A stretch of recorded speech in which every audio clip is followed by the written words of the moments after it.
Welcome to the Depth Dive. Today we're looking into SOC engagements. Right. System and organization controls. Exactly. These are basically in-depth checks, on how service organizations manage their controls. Super important if you're using cloud services or, well, any outsourced stuff. Mm-hmm. Critical for trust. So our goal today is to sort of break down the main steps auditors follow in these engagements. We're drawing on our source material, of course. And understanding these steps gives you, the listener, real insight into how these providers get evaluated, how that trust actually gets built. Yeah, it's relevant for anyone using these services or maybe even thinking about it.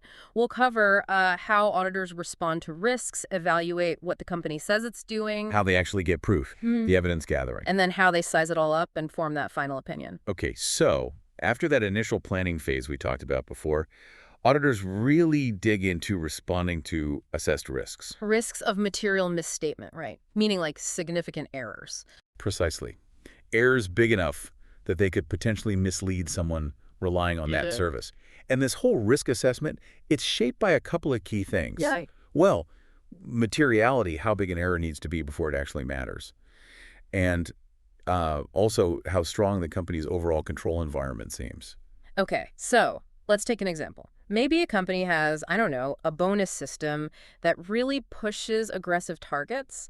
Auditors might see that as a higher risk Risk for... manipulation, exactly. Right, Or maybe cutting corners on controls. right. And how would they respond then? Just do more tests? Well, yes, potentially more testing, bigger sample sizes, maybe. Yeah. But it's broader than that. They might bring in staff with more specific expertise, increase the level of supervision on the audit team, Uh-huh. introduce unpredictability into their procedures so the company doesn't know exactly what's coming, or just fundamentally change the nature, timing, and extent of their tests. So keeping a skeptical mindset throughout. Absolutely. Professional skepticism is key.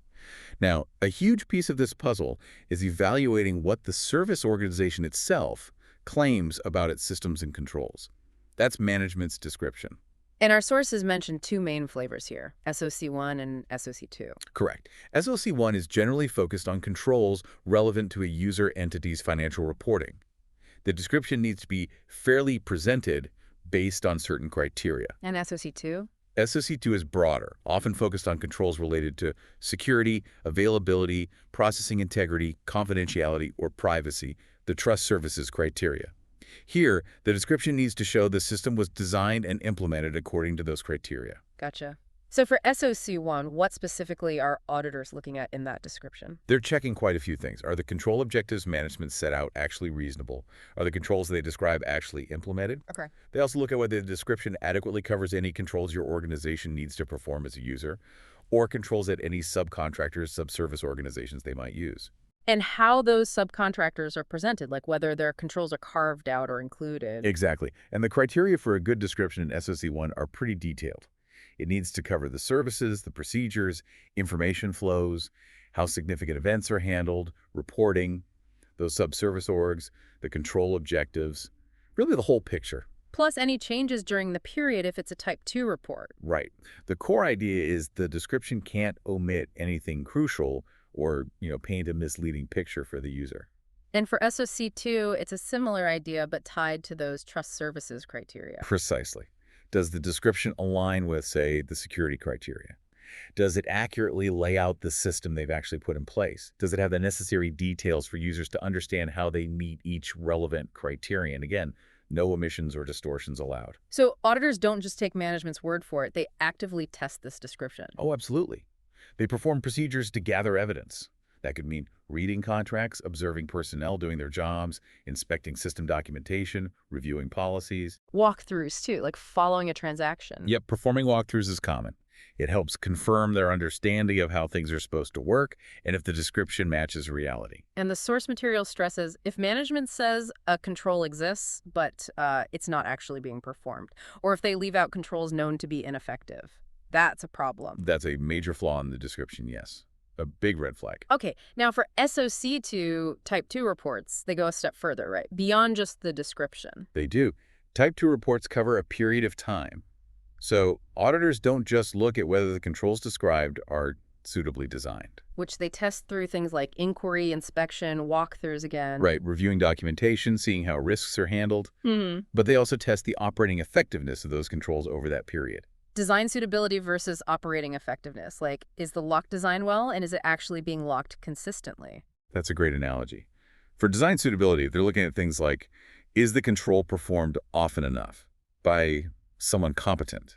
Is it precise enough to prevent or detect issues? Is there any contradictory evidence? And then for operating effectiveness, how do they test that? They gather evidence on how controls were actually applied during the period. Was the application consistent? Who performed the control? Was it Mm. done correctly? Okay. And if they're using that inclusive method for a subservice organization, the auditors test their controls too. And the amount of testing, the sample size, and all that depends on. Various factors. Expected deviation rates, how often the control operates, the inherent risk, how reliable the control is, the quality of evidence available. Makes sense. And the timing of tests matters too, I guess. For sure. They consider when the data is available, whether the control leaves an audit trail, how significant the control is.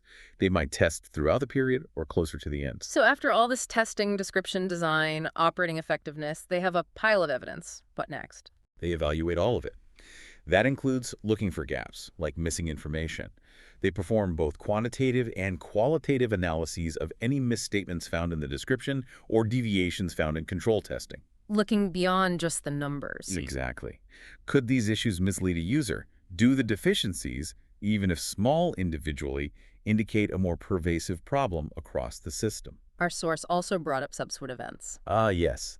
Events that happen after the period under review, but before the auditor issues their report. Like what? Well, the auditor needs to ask management if they're aware of any such events that could impact the report.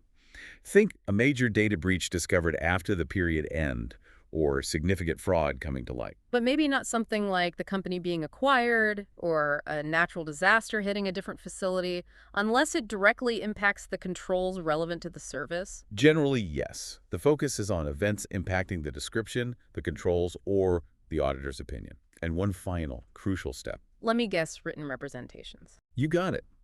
Management has to provide formal written statements, basically signing off on the accuracy of their description and assertions. They confirm they've disclosed everything relevant, acknowledge their responsibilities. Disclosed any known fraud, non-compliance, that sort of thing. Right. And if management refuses to provide these reps, that's a serious scope limitation for the audit.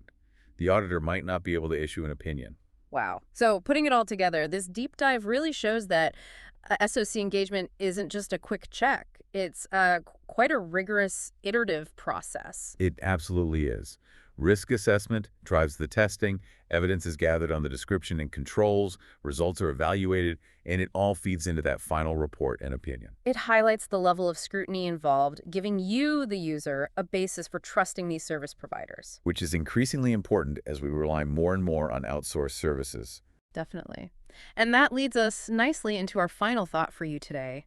Now that you have a better sense of this audit process, how might that change the way you evaluate the security, the reliability of the services you either use or perhaps even provide? Something to think about. Indeed. Thanks for joining us for this deep dive.